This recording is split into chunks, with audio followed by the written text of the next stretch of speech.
नमस्कार बंधुरा आमी सुमित्रा रान्नाघर থেকে বলছি। দেখুন আজকে আমি একটু ধোঁকা করব। আপনাদের যদিও দেখাইনি, এতে আমি ছোলার ডাল, একটু মটর ডাল আর কাঁচা লঙ্কা পিষে নিয়েছি, তার সঙ্গে নুন আর একটু মিষ্টি দিয়েছি, দিতে হয়। তো এটা পিষে নিয়েছি। আমার তেল গরম হয়ে গেছে, তো এটা আমি কড়াতে দিয়ে দিচ্ছি আস্তে আস্তে।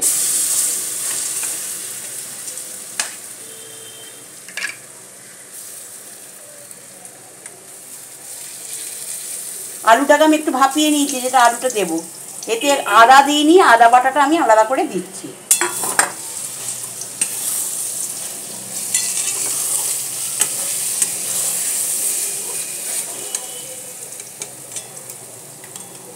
আদা বাটাটা দিলাম, দিয়ে এটা আমি রেডি করে আপনাদের দেখুন। বন্ধুরা এটা কিন্তু রেডি হয়ে গেছে। এবার এটা আমি একটা থালার মধ্যে তেল দিয়ে ব্রাশ করেছি, তেল দিয়ে দিয়েছি, দিয়ে তারপর আমি এটা ঢেলে দেব।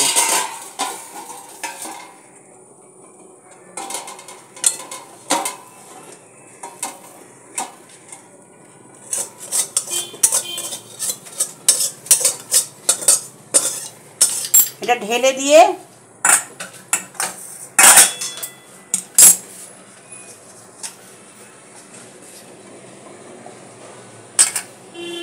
এটাকে আমি পুরো চারো তরফ চাড়িয়ে নিয়ে এটাকে রেডি করে নিয়ে আপনাদের কাছে আমি ফেরত আসবো। দেখুন বন্ধুরা এটা কিন্তু এবার রেডি হয়ে গেছে, দেখুন শক্ত হয়ে গেছে। এবার এটাকে আমি ভালো করে পিস পিস করে কেটে নেব।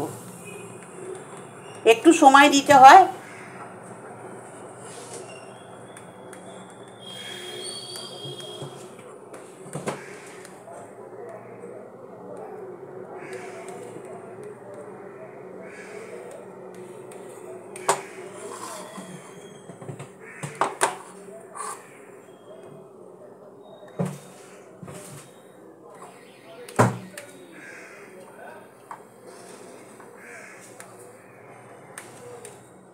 দেখুন বন্ধুরা এটা কাটা হয়ে গেছে।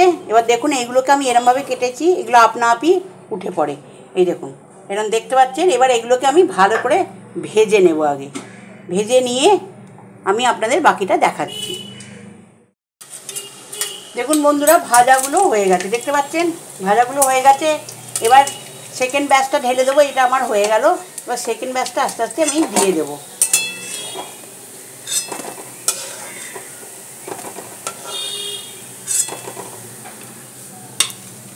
তো সেকেন্ড ব্যাচটা যদি খানিকটা দিয়ে দিলাম, বাকিগুলো ভেজে আমি ফেরত আসি।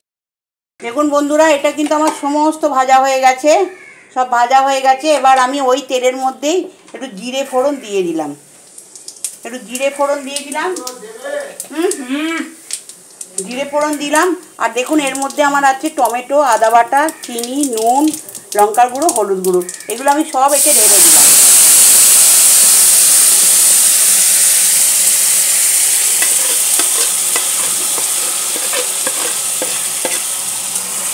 দিয়ে আমি তো আলুটা জানেন আপনারা, আলু সেদ্ধ করে জলটা ফেলে দিই। আলুটা আমি সেদ্ধ করে নিয়েছি। এটা কষে ভালো করে কষে নিয়ে আলুটা আমি এতে ঢেলে দেবো। দেখুন বন্ধুরা আলুগুলো সেদ্ধ করে দিয়েছি, এবার ঢেলে দিলাম।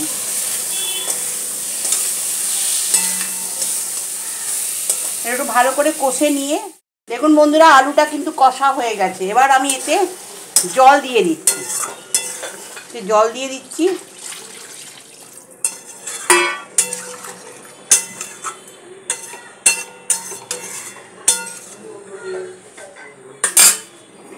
জলটা ভালো করে ফুটে গেলে আমি ধোঁকাগুলো ঢেলে দেবো ওর মধ্যে।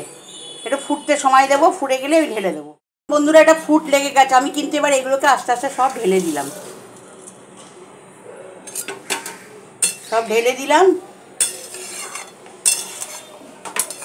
এবার এর মধ্যে আমি একটু ভাজা মশলা আর একটু ঘি দিয়ে দেবো। একটু ঘি দিয়ে দিলাম আর একটু ভাজা মশলা দিয়ে দেবো।